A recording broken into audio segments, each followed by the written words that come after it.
इंद्रधनुष्य इंद्रधनुष्य इंद्रधनुष्य. नमस्कार श्रोते हो, इंद्रधनुष्याच्या आजच्या कार्यक्रमात मी रेडिओ सखी पौर्णिमासाठी आपलं मनापासून स्वागत करते. श्रोते हो, आज आपण आमंत्रित केलंय सायबर सेलच्या पोलीस निरीक्षक स्मिता सुतार मॅडम यांना. सायबर गुन्हे हे एक नवीन आव्हान पोलिसांसमोर उभं आहे आणि याचा आवाका फार मोठा आहे. हे गुन्हे नेमके कुठे घडतात हे सुद्धा कळणं फार कठीण होऊन जात असतं आणि हे आव्हान मॅडमनी स्वीकारलंय. नमस्कार मॅडम, मला सांगा की या क्षेत्रामध्ये कशा आल्यात, तुम्ही मूळच्या कुठल्या? प्रथमतः माझं पुन्हा एकदा इंट्रोडक्शन देते. माझं नाव स्मिता सुतार. सध्या पोलीस निरीक्षक म्हणून सायबर पोलीस स्टेशन रत्नागिरी येथे कार्यरत आहे. सांगलीमध्ये कर्नाळ म्हणून एक गाव आहे जिथे माझं 10वी पर्यंत शिक्षण झालं होतं आणि कॉलेज सगळं जे माझं आहे ते सांगलीमध्ये झालं. BSc झालं माझं. इलेक्ट्रॉनिक्स हा माझा आवडता सब्जेक्ट होता, त्यामुळं कम्प्युटर्स वगैरे या सगळ्या गोष्टींशी मी तेव्हापासून माझी ओळख होतीच. आफ्टर ग्रॅज्युएशन मी भारती विद्यापीठ येथे कम्प्युटर हार्डवेअरचा कोर्स करत होते. तेव्हा MPSCची ॲड आली. मध्ये PSI साठी प्लेसेस होते. ॲक्च्युअल PSI होणं हा माझं हे नव्हतं, परंतु झालं होतं असं, मी BSc करत असताना NCC घेतलेलं होतं कारण मला आर्मीतील याच्यामध्ये जॉईन व्हायचं होतं आणि माझे BLC कॅम्प वगैरे सगळे NCCचे झाले होते. CSERT झालेलं आहे माझं NCCचं, परंतु त्याला हाईटची जी काय मर्यादा आहे ती 5 फूट 4 इंच होती, जी माझी नाही. माझी 5 फूट 3 इंच आहे. सर्व्हिस जो आहे त्याचा क्रेज मला पहिल्यापासून होतच, त्यामुळं मी PSI हे सुद्धा त्यातलाच एक चान्स आहे आणि आपण म्हणजे इथल्या समाजात आतमध्ये राहून काहीतरी सेवा करू शकतो ही भावना तेव्हा होती आणि त्यामुळे मी PSIचा MPSCचा फॉर्म भरला. फर्स्ट अटेम्प्ट मध्ये माझं MPSC पास आउट झाले मी 2005ला. 2006ला माझं ट्रेनिंग जे आहे ते नाशिक येथे महाराष्ट्र पोलीस अकॅडमी येथे झालं. 2006 ते 7 असा माझा तो ट्रेनिंगचा पिरियड होता.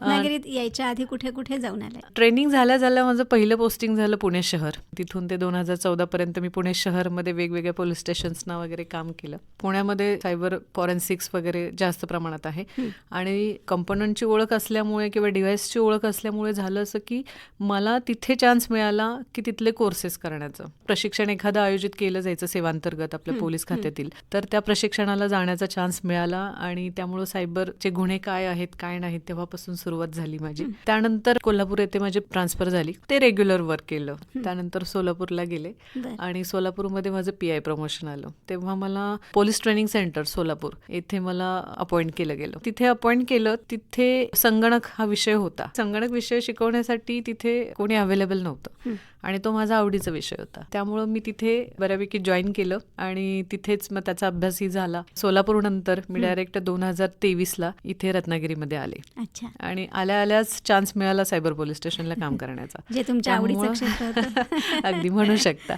ऍक्च्युअली सायबर क्राईम मध्ये वर्क करण्याचा मला अनुभव नव्हता. थेरॉटिकल नॉलेज आय हॅड, पण ऍक्च्युअल जे इन्व्हेस्टिगेशन अँड ऑल होतं ते फक्त मी पूर्वी पाहिलं होतं, पण इथे आल्यानंतर प्रॅक्टिकली मला ते सगळं करण्याचा चान्स मिळाला आणि थेअरीचा नक्कीच कुठेतरी फायदा झाला माझ्या.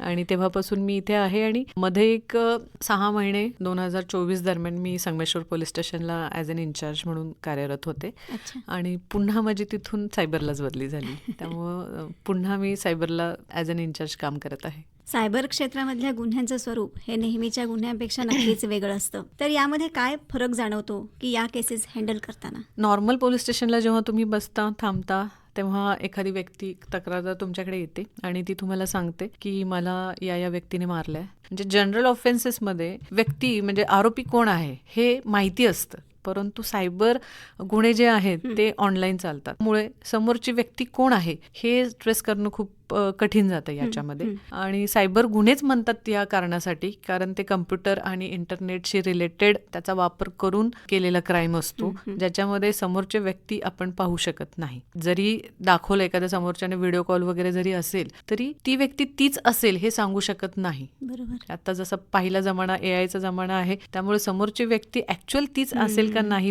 पाहून जरी आपल्याला दिसत असेल तरी त्याच्यावरती विश्वास ठेवणं कठीण आहे. मला वाटतं याच्यासाठी फार तुम्हाला जास्ती मेहनत करावी लागत असेल की हे गुन्हे शोधताना. इतर गुन्ह्यांपेक्षा याला सायबर गुन्ह्यांना टेक्निकल मेहनत जी आहे ती खूप लागते. त्याचे अनालाइज करणं, म्हणजे तो ऍक्च्युअली गुन्हा कोणत्या प्रकारचा आहे, त्याप्रमाणे कोणत्या प्लॅटफॉर्मवरती त्याची माहिती मिळेल, आणि हे सगळे सोशल मीडिया प्लॅटफॉर्म असतील किंवा इतर लॉ एन्फोर्समेंट प्लॅटफॉर्म असतील यांच्याकडे आम्ही जे रिक्वेस्ट टाकतो तेही आम्हाला मदत करतात. आणि तिकडून आलेली माहिती जी आहे त्याच्या थ्रू आम्ही त्या मेन आरोपीपर्यंत पोहोचण्याचा नक्कीच प्रयत्न करतो. देशाच्या सुद्धा नाही तर जगाच्या कुठल्या कानाकोपऱ्यात ती व्यक्ती असेल हे सांगता येऊ शकत नसेल. हा, इंटरनेट थ्रू गुन्हा असा असू शकतो की तो अगदी तुमच्या शेजारची व्यक्ती असू शकेल, तुमचे फ्रेंड्स. आता कितीतरी असे गुन्हे आहेत की त्या गुन्ह्यांमधले आरोपी जे आहेत ते फ्रेंड आहेत स्वतःचे, फक्त काहीतरी जेलस फिलिंग आहे आणि त्या फिलिंगमुळं केलेली कृत्य जे आहे ते ॲज अ क्राईम त्या व्यक्तीला भोगावं लागतं. राज्याबाहेरची पण असू शकते. आणलेले जे जे आरोपी आहेत ते मोस्ट ऑफ ऑल राज्याच्या बाहेरचे आहेत, महाराष्ट्र राज्याच्या, देशाच्या बाहेरचे पण असू शकतात. त्यामुळे इंटरनेट असं ॲक्सेसिबल आहे की ते तुम्ही कुठूनही कुठेही कसंही ॲक्सेस करू शकता. No boundaries for that. मुळात सायबर गुन्हा म्हणजे काय आणि त्याचे प्रकार काय आहेत? जसं मी आता म्हटलं, जे गुन्हे इंटरनेट आणि कम्प्युटर, मोबाईल्स असे काही डिव्हाइसेस असतात यांच्या कनेक्शननी आणि यांचा वापर करून एखादी व्यक्ती, तुमच्या बाबतीत एखादा गुन्हा घडला असेल तर त्याला आपण सायबर क्राईम म्हणतो. सायबर क्राईमचे प्रकार पाहता खूप आहेत. याच्यामध्ये जास्तीत जास्त ऑफेन्सेस जे आहेत ते इकॉनॉमिक ऑफेन्सेस होत आहेत, आर्थिक गुन्हे होत आहेत. आणि आर्थिक गुन्ह्यांमध्ये असं होतं की कधी कधी तुम्हाला ते सेक्स्टॉर्शन असेल किंवा तुम्हाला फसवलं जातं. डिजिटल अरेस्टचे काही केसेस आहेत. एक्स्टॉर्शन जे आहे ते एक्स्टॉर्शन मध्ये तुम्हाला समोरच्या व्यक्ती फक्त तुम्हाला असे ब्लॅकमेल करत असते की तुमचे काही फोटोज किंवा काही ते प्राप्त करतात. ऍक्च्युअल सुरुवातच अशी होते की आपण काहीतरी ऍक्सेप्ट करतो, घेतो आपल्या मोबाईलमध्ये, आपल्या कम्प्युटरमध्ये, आणि घेतल्यामुळे त्या व्यक्तीला तो जो ऍक्सेस जातो त्या ऍक्सेसमधून आपले फोटोज जातात. किंवा एखादा व्हिडिओ कॉल आपण उचलतो, व्हिडिओ कॉल उचलल्यानंतर आपला जो काही फोटो आहे तो कॅप्चर केला जातो समोरच्या व्यक्तीकडून, आणि तो जो कॅप्चर केलेला फोटो आहे त्याला अगदी विचित्र, अगदी विवस्त्र असतील किंवा असे न्यूड खालचे फोटो वगैरे आहेत ते असे त्याला कनेक्ट केले जातात आणि आपला फोटो त्या बॉडीला कनेक्ट करून मॉर्फिंग करून त्या फोटोचं आपल्याला पुन्हा पाठवलं जातं आणि ब्लॅकमेल केलं जातं. हे जास्तीत जास्त महिलांच्या बाबतीत खूप होतं आणि पुरुषांच्या बाबतीतही होतं, असं नाही परंतु ह्या सगळ्या ह्याच्यामध्ये आपला जो काही ऍक्सेस दिलेला असतो आपण समोरच्या ऍपला किंवा एखादा लिंकला, जोपर्यंत आपण ऍक्सेप्ट करत नाही तोपर्यंत ती व्यक्ती काही करू शकत नाही. आणि आपलं इंटरनेट जे आहे ते ऑलवेज त्याला कनेक्टेड राहतं, त्यामुळं त्याला आपला ऍक्सेस घेणं किंवा मोबाईलचं पूर्ण हे घेणं सोपं जातं. याचबरोबर आणखीन सावधगिरी म्हणून काय काळजी घ्यायला हवी? मी गुन्हेवाईज सांगेन, डिजिटल अरेस्टचे खूप मोठे कंप्लेंट्स आपल्या रत्नागिरीमध्ये सध्या होत आहेत. रत्नागिरीच नाही तर पूर्ण राज्यात, भारतात डिजिटल अरेस्टच्या केसेस जे आहेत ते होत आहेत. अरेस्ट सगळ्यांना माहिती आहे की एखाद्या व्यक्तीला ताब्यात घेणं, परंतु डिजिटली अरेस्ट म्हणजे ऑनलाईन अरेस्ट करणं ही कॉन्सेप्टच लोकांना म्हणजे ऍक्च्युअली लक्षात येत नाही. असं कुठलीही प्रोसिजर सरकारतर्फे नाहीये की ऑनलाईन तुम्हाला अरेस्ट केलेलं आहे किंवा ताब्यात घेतलेलं आहे एखाद्या इन्व्हेस्टिगेशनसाठी. परंतु माझ्याकडे ज्या डिजिटल अरेस्टच्या केसेस आहेत त्या केसेसमध्ये नेहमी घडतं असं की समोरच्या व्यक्तीला भीती दाखवली जाते की तुमच्या नावनं या बँकेत अकाउंट काढलेलं आहे, त्याच्यामध्ये इतके फ्रॉड झालेला आहे, 1000 कोटी 2000 कोटी किंवा 2 कोटी 3 कोटी आणि मनी लॉन्ड्रिंगचा प्रकार आहे. ते आपल्या सरकारविरोधी कृत्यामध्ये ते येतं. त्यामुळे तुमची इन्व्हेस्टिगेशन करणं हे खूप गरजेचं आहे. मग सांगतानाच सांगितलं जातं की आम्ही CBIचे आहेत किंवा EDचे आहोत, पोलीस आहोत, क्राईम ब्रांचचे आहोत, सायबरचे आहोत, असे वेगवेगळे सांगितले जातात की डिपार्टमेंट की जे इन्व्हेस्टिगेट करण्याचे पॉवर्स आहेत. आणि तुम्हाला व्हिडिओ कॉल केला जातो आणि त्या व्हिडिओ कॉलमध्ये तुम्हाला जे काही मागचं सेटअप दिसतं त्या व्यक्तींचं ते सुद्धा ऍक्च्युअल पोलीस स्टेशन किंवा एखाद्या ऑफिस सारखं दिसतं आणि त्यामुळे तुम्हाला ते ऍक्च्युअल रिअल वाटतं. ते तुम्हाला वेगवेगळे फेक नोटीस करून तुम्हाला पाठवतात आणि तुमचा त्याच्यावरती विश्वास बसतो. तुम्ही तयार होता इन्व्हेस्टिगेशनसाठी. आणि मनी लॉन्ड्रिंग म्हटल्यानंतर खूप मोठ्या प्रमाणात घाबरलं जातं. त्यांना पहिलं सांगितलं जातं की या बाबतीत कोणालाही काहीही सांगायचं नाही, घरच्यांनाही सांगायचं नाही, हे इन्व्हेस्टिगेशन एकदम सिक्रेटली चालणार नाही, तर तुम्ही इथं या आमच्याकडे आणि आम्ही इन्व्हेस्टिगेट इथं करतो तुम्हाला. मग ते माणसांना शक्य होतच नाहीये की आपल्याला अरेस्ट करणं आणि एखाद्या याच्यामध्ये जाऊन थांबणं एखाद्या मिशन्समध्ये, तर किंवा असं वाटतं की आपलं बदनामी होईल वगैरे, ही भीती असते, कारण त्यांनी तसंही काही केलेलं नसतं. त्यामुळे ह्या भीतीमुळे ते तयार होतात की मी ऑनलाईनच तुम्हाला काय असेल ते माझी इन्फॉर्मेशन देतो. आणि जेव्हा इन्व्हेस्टिगेशन चालू असतं तेव्हा सगळ्यात पहिले सांगतात की हे मनी लॉन्ड्रिंग किंवा पैशाशी रिलेटेड असल्यामुळे तुमच्याकडे पैसे किती आहेत टोटल, तुमच्याकडे FD किती आहेत, घरात किती पैसे आहेत, ह्या सगळे पैसे ते एक एक अकाउंटवरती टाकायला सांगतात फॉर डिपॉझिट सिक्युरिटीसाठी. मग हे सिक्युरिटी डिपॉझिट आहे आणि हे तुम्हाला परत मिळणार, हा त्यांना ॲश्युरन्स दिला जातो. आणि त्यामुळं ते लोक काय करतात की आपल्याकडे जे काही पैसे जमा झालेले आहेत ते सगळे FD वगैरे तोडून सुद्धा त्या व्यक्तींना देतात. रिसेंटली आपल्याकडे एक गुन्हा दाखल झालेला आहे ज्याच्यामध्ये 1,23,00,000 रुपयांचा डिजिटल अरेस्टच्या मध्ये फ्रॉड झालेला आहे.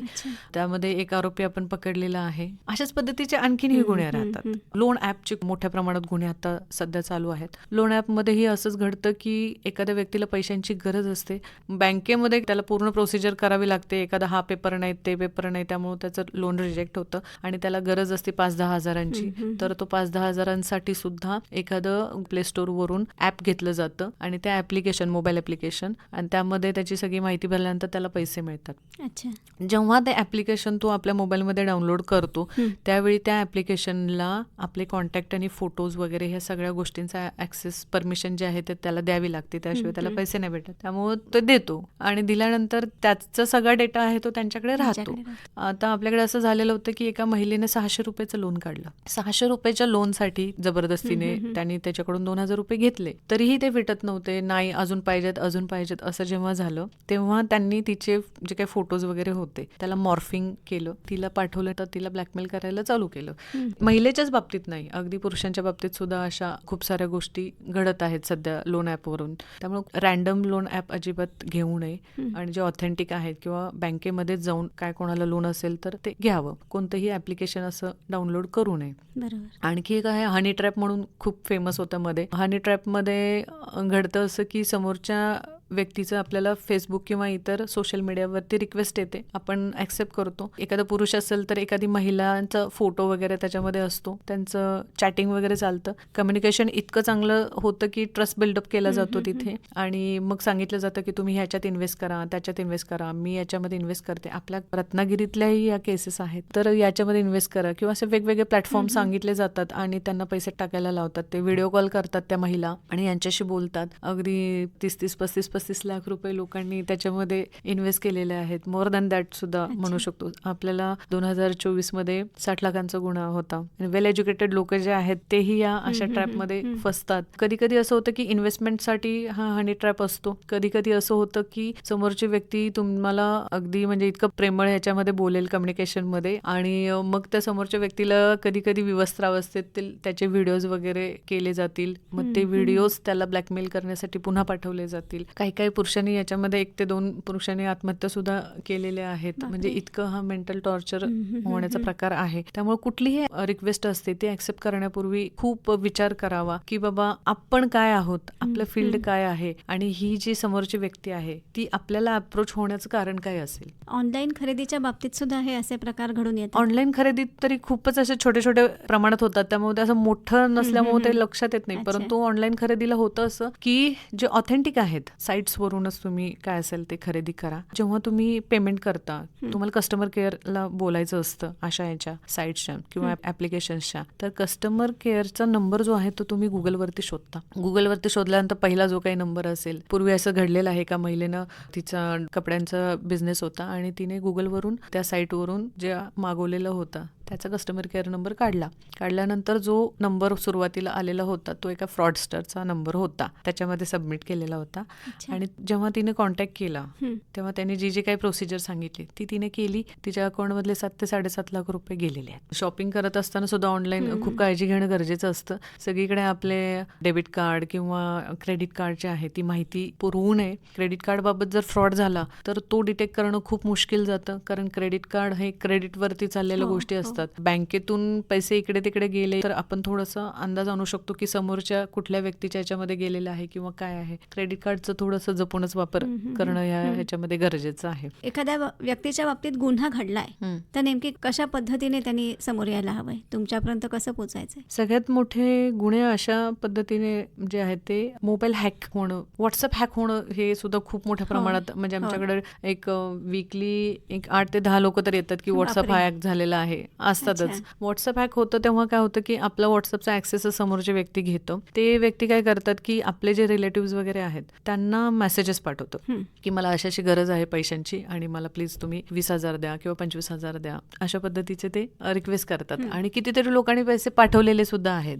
आणि या व्यक्तीचं तर व्हॉट्सअप हॅक झालेलं आहे, याला माहितीच नाहीये की समोरचे म्हणजे व्यक्तीने पैसे दिलेले आहेत याला. तर अशा वेळी करायचं काय की सगळ्यात पहिला हॅक होऊ नये यासाठी 2 स्टेप व्हेरिफिकेशन ठेवणं हे खूप गरजेचं आहे व्हॉट्सअपचं. ईमेल हा सगळ्यात महत्वाचा आहे. ईमेल बद्दल मी बोलेनच, परंतु व्हॉट्सअपला 2 स्टेप व्हेरिफिकेशन ठेवणं खूप गरजेचं आहे. तुमचं व्हॉट्सअप हॅक झालंय आणि रिकव्हरी करण्यासाठीच्या काही प्रोसिजर्स आहेत ते तुम्ही सायबर पोलीस स्टेशनला डायरेक्टली आलात किंवा सायबर पोलीस स्टेशनच्या नंबरवरती जरी कॉल केलात तर तुम्हाला त्या स्टेप सांगितल्या जातील. तसे तुम्ही जर फॉलो केल्या तरीही ते होऊन जाईल. किंवा तुमचे जे नातेवाईक आहेत, म्हणजे तुमचे आता सपोज आपलं व्हॉट्सअप हॅक झालं, मिसेस आहे, मिसेसच्या स्टेटसला तुम्ही ठेवू शकता की बाबा असं असं यांचं व्हॉट्सअप हॅक झालेलं आहे. किंवा आपलं कलिग असतील त्यांना सांगा की हे असं असं हॅक झालेलं आहे आणि ह्याच्यावरती 2 दिवस तर कोणी कसलाही कॉन्टॅक्ट करू नये किंवा पैसे मागितले तर पैसे देऊ नये, इतकं सुद्धा ते करू शकतात. येस.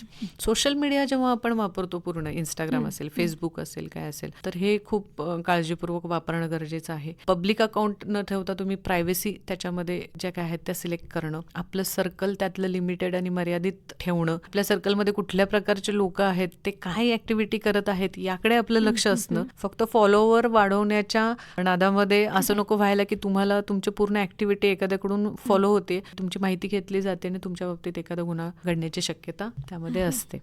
आणि मी सांगितलं जसं ईमेलचं, ईमेल हा इतका महत्वाचा भाग आहे आपल्या पूर्ण मोबाईलमध्ये. कारण आता पाहिलं तर ऑलमोस्ट 99% लोकांकडे स्मार्टफोन आहे आणि सध्या तर 2-2 फोन वापरण्याची हे आहेच. मग अशा ह्याच्यामध्ये होतं काय की जेव्हा ईमेल आयडी शिवाय तो स्मार्टफोन चालत नाहीये, काही ठराविक ठिकाणी तुमचा ईमेल दिल्याशिवाय पूर्ण कुठलंही ॲपच जे आहे ते तुम्हाला वापरता येत नाही. तर आपण ईमेल ओपन करत असताना एखादा की आपला मेल एक युजर नेम असतं, नंतर मग त्याच्यामध्ये आपण पासवर्ड जो आहे तो आपला दिलेला असतो आणि आपला मोबाईल नंबर आणि जो आणखीन एखादा ऑल्टरनेट ईमेल जो आहे रेफरन्ससाठी तो त्याच्यामध्ये दिला जातो. त्यामुळे एखाद्या व्यक्तीला आपला ईमेल मिळाला तर तो आपला मोबाईल पूर्ण हॅक करू शकतो. आपला जो काही पासवर्डचा पॅटर्न आहे, कारण आपल्याला लक्षात राहत नाही, त्यामुळं अगदी सेम पासवर्ड ठेवण्याचे आहे किंवा आपला मोबाईल नंबर आपण पासवर्ड ठेवतो किंवा आपण आपल्या मुलाची डेट ऑफ बर्थ, बायकोची डेट ऑफ बर्थ किंवा आपली स्वतःची डेट ऑफ बर्थ सुद्धा त्याच्यामध्ये पासवर्ड म्हणून ठेवतो किंवा वापरतो. नाहीतरी मग सपोज माझं नाव स्मिता आहे तर स्मिता @123 हा एक कॉमन पासवर्ड वापरण्याची मध्येच खूपच पद्धत आलेली होती. म्हणजे अगदी सरकारनेही सांगितलं, गव्हर्नमेंटने, की हा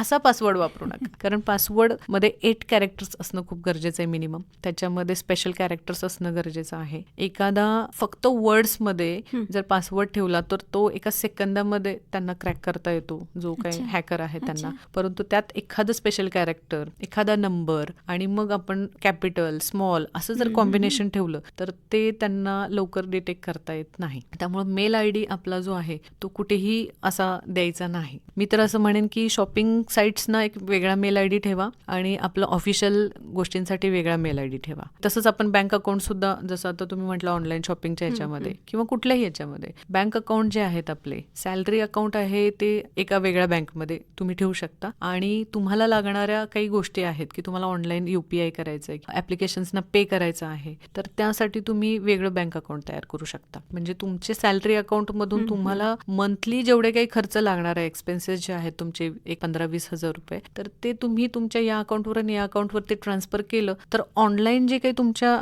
सगळ्या गोष्टी आहेत ते सेकंड अकाउंटला जर तुमच्या झालं तर तुमच्या बाबतीत जरी फ्रॉड झाला तर तो मॅक्स टू मॅक्स 10 ते 15 हजारांचाच होईल. जे तुमचे कष्टाचे एक लाखो रुपयाचं जे काही मेन अकाउंट आहे ते तुमचं नेहमीच सेफ राहील. नक्कीच. आपण एखाद्या हॉटेलमध्ये जातो किंवा आणखी कुठेही जातो आणि तिथे फीडबॅक आपला मागितला जातो किंवा तिथे कॉलम असतात की बाबा मोबाईल नंबर काय, हे काय, स्पाऊस नेम काय, डेट ऑफ हे काय आहे, मग तुमचं अॅनिव्हर्सरी डेट काय आहे, हे असे कॉलम्स असतात कारण ते फीडबॅकमध्ये भरायचे असतात. परंतु त्याची माहिती कुठपर्यंत जाईल हे आपल्याला माहिती नाहीये आणि ते कॉलम भरणं गरजेचंच आहे असं नाहीये. ते काही सरकारी फॉर्म नाहीये की बाबा ते भरल्याशिवाय आपलं पुढचं सरकारी काम होणार नाहीये.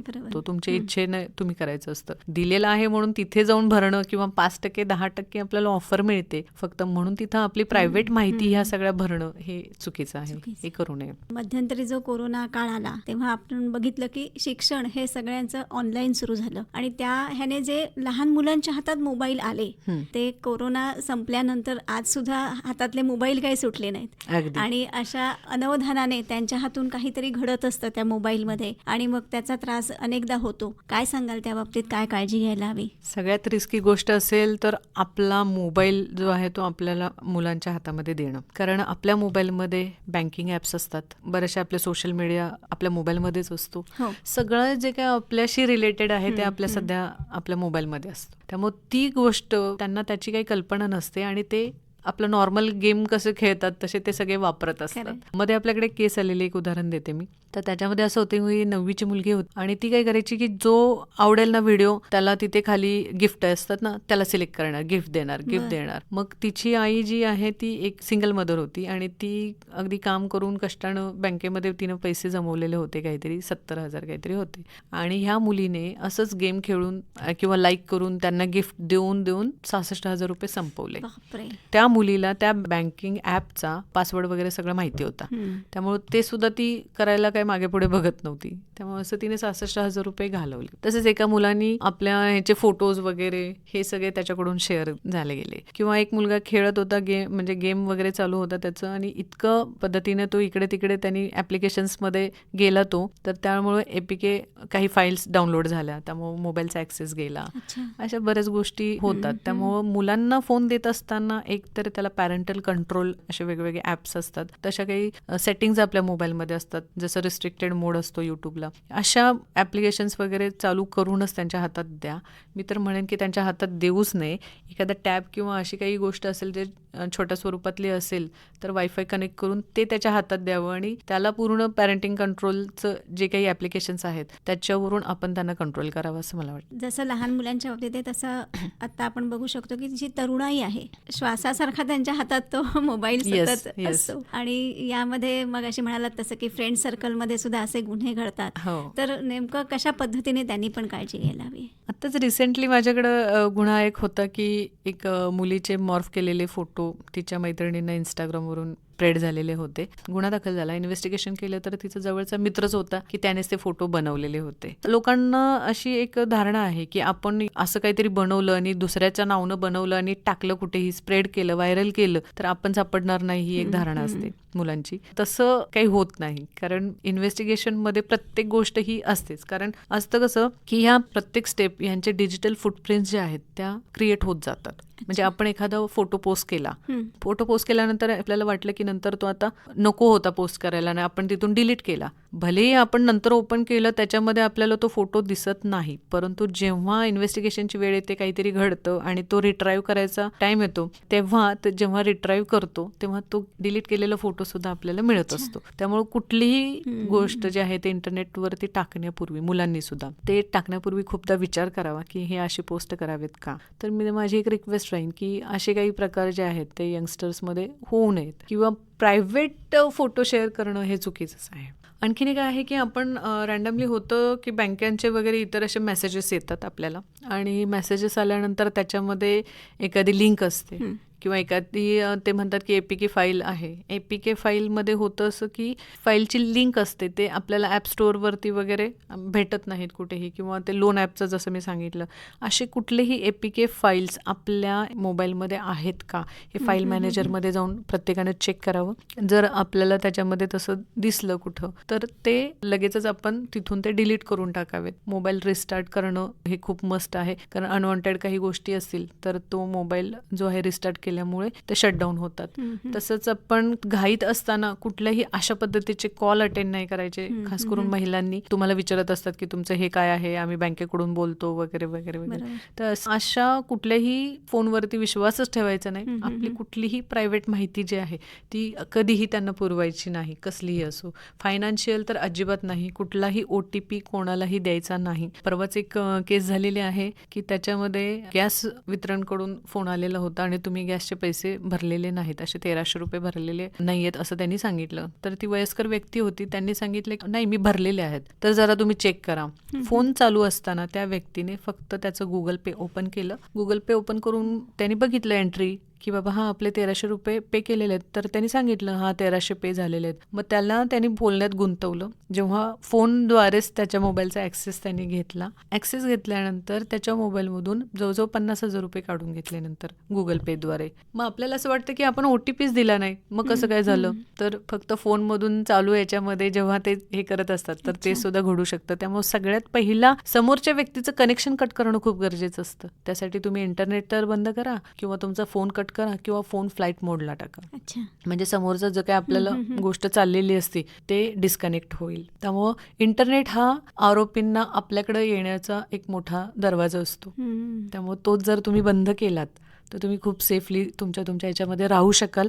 तुमच्या मोबाईलमध्ये असलेले अनवॉन्टेड ॲप्स आहेत जे आपण वर्षातून एकदाच कधी तर ओपन केले तर करतो आणि नको असलेले कितीतरी ॲप्लिकेशन्स आपल्या मोबाईलमध्ये पडून असतात जे आपल्या इंटरनेटचा ॲक्सेस आपण त्यांना दिलेला असतो. असे अनवॉन्टेड ॲप्ससुद्धा आपण मोबाईलमधून डिलीट करून टाकावेत जे आपल्या वापराचे नाही आहेत. मॅडम, तुम्ही मगाशी बोलताना म्हणालात की असं जर गुन्हा घडला तर पोलीस यंत्रणेशी संपर्क साधा, तर त्यासाठी तुमचा संपर्क क्रमांक सांगा. सगळ्यात महत्त्वाचा संपर्क क्रमांक जर तुमच्यासोबत आर्थिक गुन्हा घडला असेल तर पैसे गेल्या गेल्या सगळ्यात पहिला तुमच्या लक्षात येतं तेव्हा कोणालाही कॉल न करता 1930 1930ला पहिला तुम्ही कॉल करायचा आहे. 1930चा कॉल पूर्ण महाराष्ट्रातून सगळे करत असतात त्यामुळे थोडा बिझी लागण्याची शक्यता आहे, परंतु कंटिन्यू कॉल करत राहणं. कॉल केल्यानंतर तुमच्यासोबत जे काही ट्रान्झॅक्शन झालेलं आहे त्या ट्रान्झॅक्शनची माहिती, ID वगैरे सगळं त्याच्यामध्ये ट्रान्झॅक्शन ID त्यांना पुरवणं. आणि महाराष्ट्र सायबरचा हेल्पलाईन नंबर आहे तो. याच्यामध्ये होतं असं की जेव्हा तुमच्या बाबतीत असा गुन्हा घडलेला असतो आणि पैसे तुमचे गेलेले असतात तुमच्या अकाउंटमधून, तुम्ही काही करू शकत नाही, तेव्हा बँका आणि बँकांना कोऑर्डिनेट करून आपले ज्या अकाउंटला पैसे गेलेले आहेत तिथं ते पैसे होल्ड करण्याचे किंवा ज्या अकाउंटमुळे आपलं असं झालेलं आहे ते अकाउंट फ्रीज करण्याचे जे काही प्रक्रिया आहे ती ह्या कॉल नंतर होते. त्यामुळं आपल्यासोबत फ्रॉड घडल्यानंतर 1 तासाचा जवळजवळ एक गोल्डन आवर असतो, 1 ते 1.5 तासांचा, की ज्याच्यामध्ये आपले पैसे कुठेतरी समोर जरी गेले आपल्या अकाउंटवरून तरी थांबवून ठेवणं आणि ते परत मिळवण्याचे चान्सेस त्यामध्ये जास्त असतात. त्यामुळे 1930 हा नंबर कधी विसरायचा नाही. जर एखादं वेल नोन कम्प्युटर वगैरे येणारी व्यक्ती असेल जो इंटरनेटचा व्यवस्थित वापर करतो, त्यांनी NCCRP जे आहे national cyber crime reporting portal जे आहे तिथे सुद्धा जाऊन तुम्ही तुमचे सायबर क्राईम तुमच्यासोबत घडलेला जो आहे तो रजिस्टर करू शकता. आणि रत्नागिरीसाठी जर म्हटला तर रत्नागिरीचा सायबर पोलीस स्टेशनचा नंबर मी सांगेन 8830404650 हा जो नंबर आहे तो आपल्या रत्नागिरीच्या सायबर पोलीस स्टेशनचा नंबर आहे. तुम्ही कधीही कॉल केलात तर तो अटेंड केला जातो तुमचा आणि तुम्हाला काय असेल ते गायडन्स फोनवरती सुद्धा दिला जातो.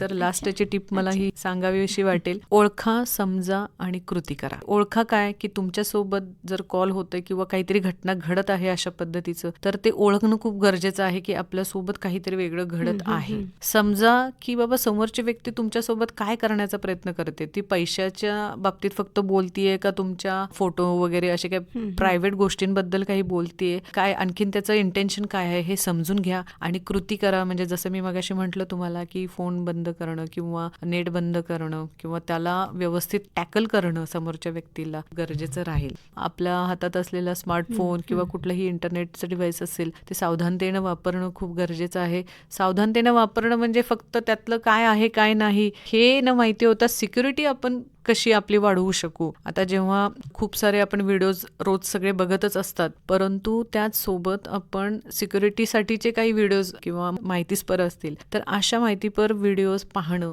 आणि त्याचाही अभ्यास करणं हे खूप गरजेचं आहे आणि काळाची गरज आहे असं मला वाटतं. कारण मोबाईल किंवा इंटरनेट पासून दूर आपण राहू शकत नाही आणि त्याच्यासोबत चालायचं म्हटल्यानंतर थोडं सिक्युरिटीने किंवा नक्कीच. थोडं लक्ष देऊन त्याचा अभ्यास करून फायदे तोटे काय आहेत, नुकसान कशाने होऊ शकतं ह्याचा अभ्यास करून त्याच्यासोबत चालून जे काही आता प्रगती परत सगळ्या गोष्टी ज्या चालू आहेत त्याच्यासोबत आपणही जायला हरकत नाही. ओळखा, समजा आणि कृती करा. मला वाटतं ह्या 3 गोष्टी जर सगळ्यांनी लक्षात ठेवल्या आणि आम्हाला तसं की नीट लक्ष देऊन आपलं काम केलं, सावधानतेने केलं, तर मला वाटतं ह्या गुन्ह्यांपासून आपण वाचू शकतो. नक्कीच. मॅडम, आज तुम्ही इथे आलात आणि आजच्या काळात जी अतिशय महत्त्वाची जी माहिती आहे, आपण म्हटलं तसं की प्रत्येकाच्या हातात फोन आहे, त्यामुळे गुन्हा कोणाच्याही सोबत घडू शकतो अनवधानाने सुद्धा. Yes. त्यामुळे ती काळजी कशी घ्यावी याबाबत खूप छान तुम्ही मार्गदर्शन केलेत. त्याबद्दल आकाशवाणीतर्फे आणि सर्व श्रोत्यांतर्फे मी आपले आभार मानते. धन्यवाद. नमस्कार. रत्नागिरी आकाशवाणी यांचंही मी आभार मानते की मला इथे येण्याची संधी दिली. आणि अवेअरनेसचे कार्यक्रम तर आम्ही इतर ठिकाणी करतच असतो, परंतु या प्लॅटफॉर्मवरून मी खूप मोठ्या प्रमाणात सगळ्यांना नक्कीच. बऱ्यापैकी माहिती देऊ शकले हे आपल्यामुळेच. त्यामुळे थँक्यू सो मच. थँक्यू. या कार्यक्रमाचे सादरकर्ते होते विवेक पानखडे. इंद्रधनुष्य